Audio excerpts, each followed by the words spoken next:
says dating after 40 is hard. Think about dating after 50. It's even harder. Or how about dating in your 60s, which people are doing? The hardest, right? They say the dating pool is smaller. They say people are set in their ways. And they say all the good ones are taken. Nonsense. Absolute nonsense. Dating in your 40s is actually the best time to be dating because guess what? You're dating with your brains. Now you have life experience. So you no longer have to pretend like you like camping. You no longer have to go to the driving range and pretend like you like golf. You're showing up, you're seasoned, you know what you want, and you know who you want. What do you know about dating after 40 or 50? Let me tell you, I know a lot. I've been doing this for over 30 years. So I started in my 20s. It was me, dating in my 20s. We're not talking about that right now. We're gonna talk about dating in your 40s and 50s because it was a whole different ball game for me.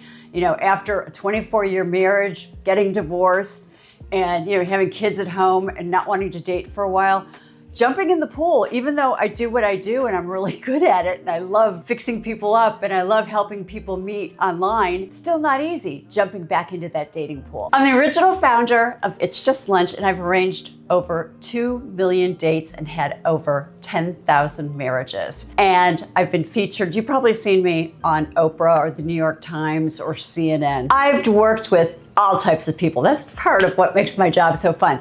High-powered attorneys, those guys on Wall Street, a teacher, a retired grandmother. I even had an NFL coach once. And after 10,000 marriages, I can definitely say dating over 50 is not a curse. It's your golden window if you know how to date with strategy. I work with women every day who say, hey, Andrea, I feel like I've missed my window. Nope, the only thing you've missed is bad relationships with the wrong men. Dating later isn't late, it's intentional, strategic, and mature. You're not choosing who's available at the frat house or in the workplace. You're choosing based on lifestyle, real values, and compatibility. At this point, we've got a lot of life experience, right? It's not baggage. It's life experience. We know what we don't want. A lot of times we still don't know what we want, but we definitely know what we do not want.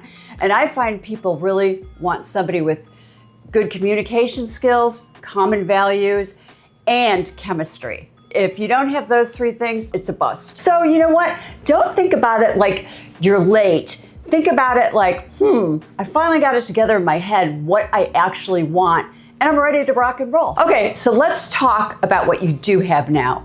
The perks of dating over 40 or over 50. You have confidence, you know yourself. Now you have clarity, right?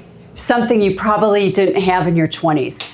You've lived enough, you've made mistakes, you've got life experience, you know what you want. You're very clear about what you want. It's only gonna make dating so much easier, so stop thinking about it. And now, another great thing is you have freedom, right?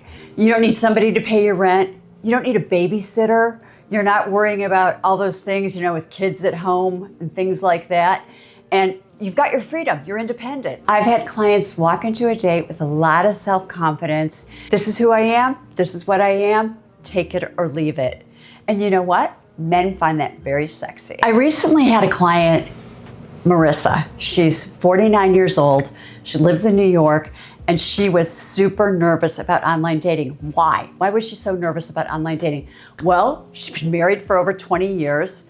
She met her ex-husband in high school. They went to the same college.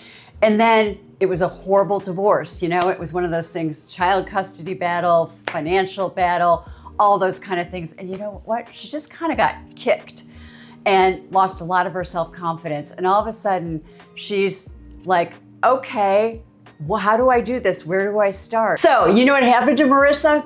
I said, Marissa, okay, your first couple dates, just think of it like this. They're practice dates, okay? They're not real dates.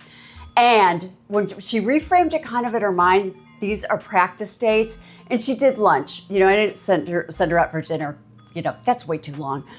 She went out for lunch.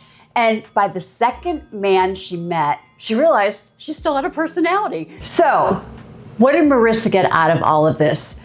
Remember, she didn't come in with a lot of confidence, but after 2 dates, she had a lot of confidence. So she went out of this with, hey, I'm ready to take on the dating world. I'm ready to meet men. you know what? She even said to me, when she had said to me earlier, I'm never, ever, ever, ever getting married again. You know what? Maybe I would. Maybe I do want a long-term relationship. I was like, yay! I'm so excited for her. So this isn't about what you missed. It's about what you're ready for now. Let go of the past. Don't even think about who didn't choose you or who might have ghosted you. Who cares? It's not your story anymore. You're the author now. And in this chapter, it's about emotional availability, high standards, and aligned love. So here's what you want to do next. It's exactly what Marissa did. You want to book a 15-minute strategy call with me, and it's free, and there's no pressure. And we're going to see if I can help you and if we're a good fit. And the link is in the description. Looking forward to meeting you. And don't forget to subscribe if you'd like some more dating tips.